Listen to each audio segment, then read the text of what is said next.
So I keep talking about how we have to care about each other, we have to love each other, which sounds lovely, obviously. Who wouldn't want that? Um, but it also sounds impossible. Like, how the fuck are we supposed to do this when the world has forever, the world of humanity has forever been actively trying to destroy itself, it seems? Destroy each other. Um, So, what are some practical ways that we can actually start to make a change? Um, One is allyship, and every single one of us can be an ally to someone else because there are so many different demographic groups, different communities that have been systematically oppressed for so long that really there isn't anyone who doesn't need advocacy except for the uber wealthy. But even then, I would argue they need some mental health care. Uh, yeah. So, how can we be better allies to each other? Well, I don't know if you've been able to tell by the pale skin, but I am very white. I am a woman in Massachusetts with a fair amount of privilege. Um, and actually, very few of us have a fair amount of privilege. I have a lot of privilege, but some of us have all the privilege. Anyways, um, I am cisgendered. I am, um, at this point, able bodied. I have had physical disability in the past. I uh, would not be surprised if I have one in the future because that tends to happen as we age. We could all become disabled at any moment. Oh, amazing, right? Maybe we should create a world in where that wouldn't be debilitating. That wouldn't be something that keeps you on the outskirts of society. Just a thought. Um, I am in a heterosexual relationship. I have a good paying job, so steady income. When I can work, my mental illness can put a wrench in those plans often. Um, but my point is, there are so many advantages that I have, so many things that mean I don't have to fight as hard as some other people do. So whenever whenever possible, I try to advocate for groups that I know um, have more challenges than I do. I do that actively in the work I do. I'm a diversity, equity, and inclusion consultant. So I spend a lot of time talking about this. But when you are not going into different organizations every week and talking about DEI issues for a living, how can you do this? Well, talk about it with your friends.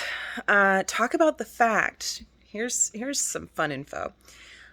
This was true a few years back. I believe.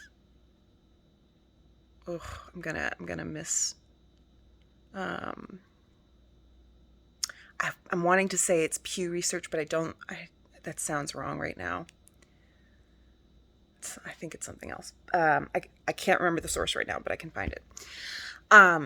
But point is that we white people tend to hang out, like spend time in their social circles, really know other white people exclusively. Like 90% of the time, we hang out only with other white people. This is statistically speaking. So I know there are exceptions to that rule. I do not exclusively have white friends. Far from it. But that's the average in this country. 90%. And then for Black African Americans, it's about 83%. So they hang out exclusively with other Black African Americans at 83%. And then for Hispanic, Latino, Latina, Latinx individuals, it's 64% of the time. They exclusively hang out with other Hispanic, Latino, Latina, Latinx individuals. So our networks, the groups of people that we spend the majority of our time with, they are very much like us.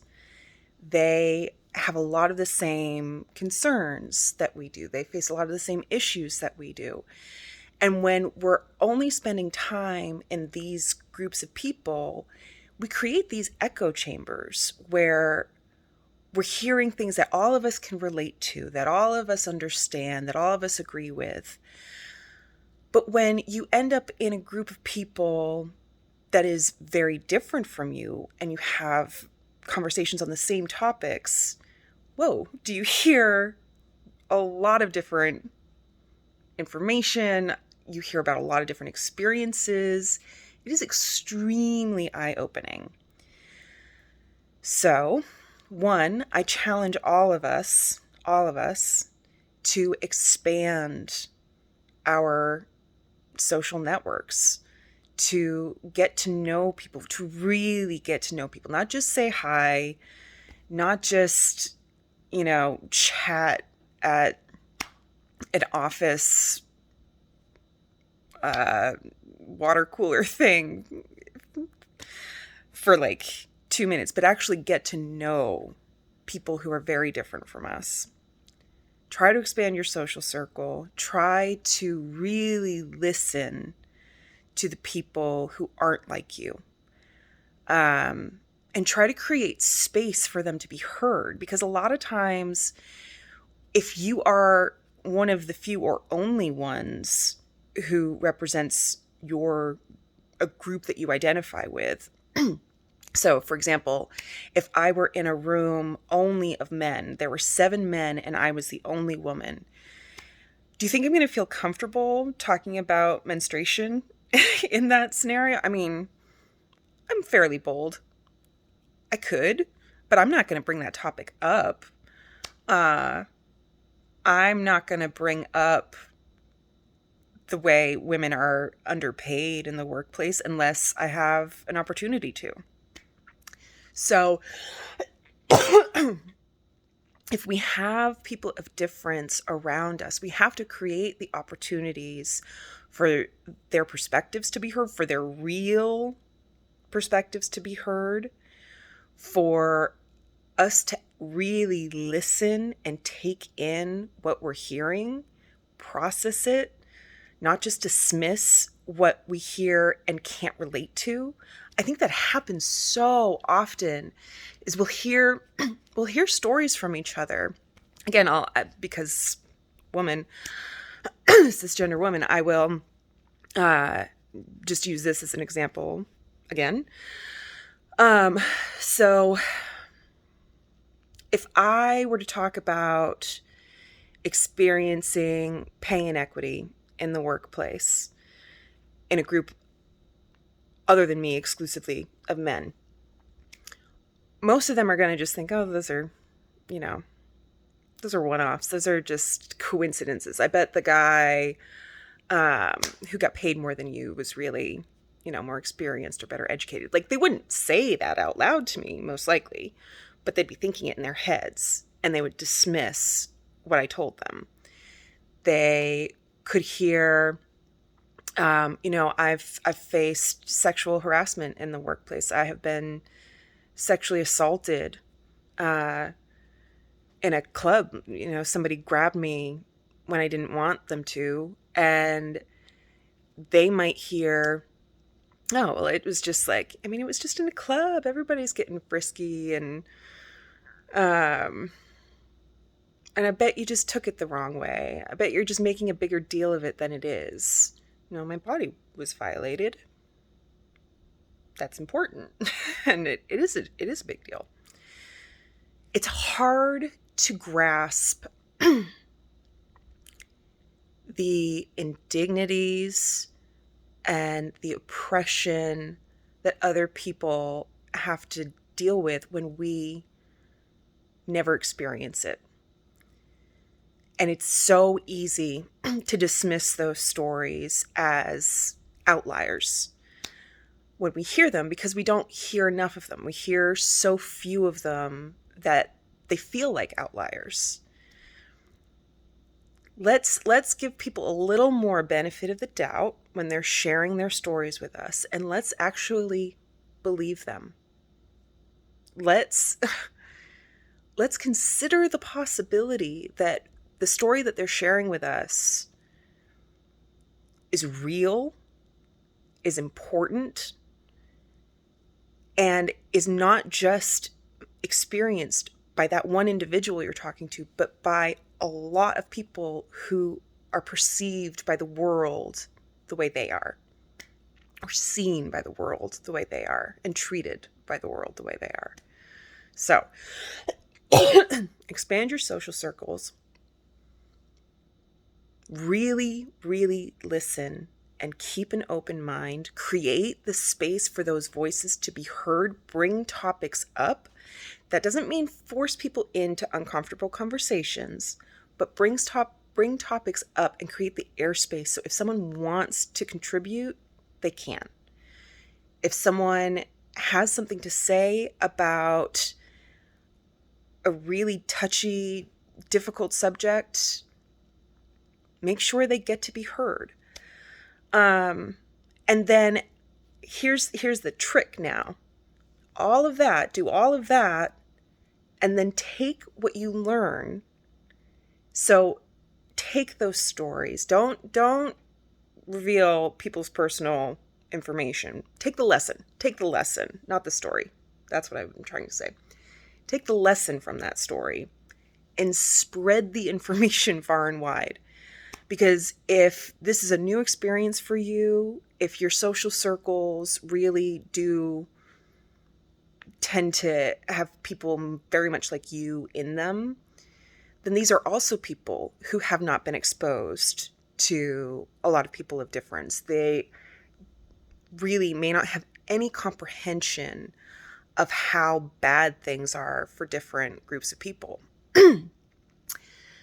So share that knowledge. Now that you know, spread that information far and wide. Talk about it as often as you can in whatever spaces you have privilege in. And then whenever possible, pass the mic.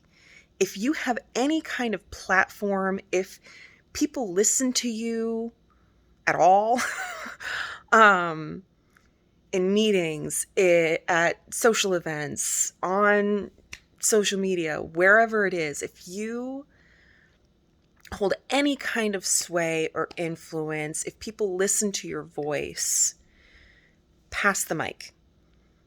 There are so many people out there whose voices desperately need to be heard.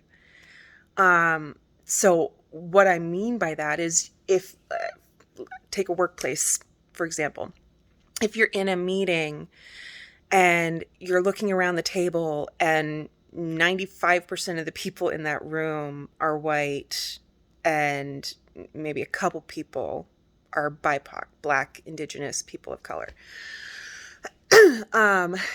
If that's true, then intentionally make time for those couple of people to share their perspectives, because it's going to be harder for them to do that in that room. And when they have good ideas, back them up, support them. If you feel like they're being talked over, or their ideas are being dismissed, or their ideas are being co-opted by somebody else, correct that. So actually, I think that was, I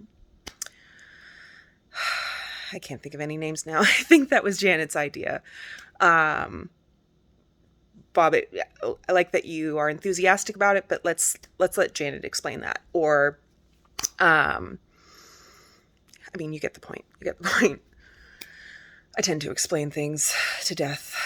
I'm trying to get better at that. Yeah. Pass the mic. And if you just can't figure out a way to grow your social circles, if you're in a community that is just like all white, and I know what that's like. I grew up in a very white town with very, very few BIPOC individuals. So if it feels unrealistic to expand your social circle, I mean, hi, this is the internet. Welcome. There's so many of us out here. Connect with people virtually. I mean, this is the post-COVID era we're now living in. We can do this virtually. We know how now. Educate yourself. Do real research. Look up. I mean, there is so much information out there. So start becoming aware of it. Watch TED Talks. Ooh, good one to start with. Kimberly Crenshaw talking about intersectionality. Mwah. Ugh. Yeah. Highly recommend. Highly recommend.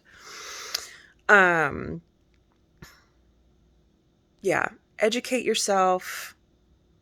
Find TED Talks. Find podcasts. Find whatever you can that exposes you to people you don't regularly get exposed to.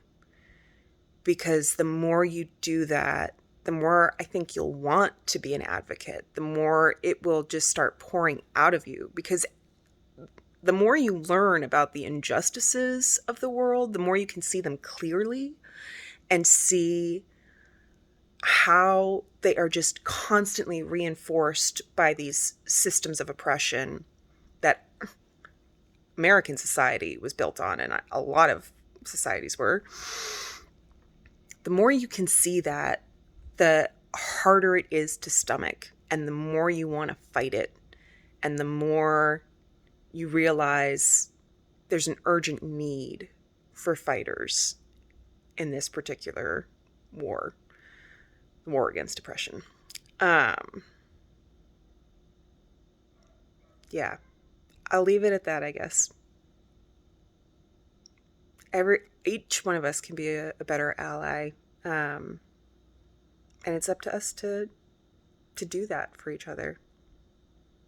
All right, love you.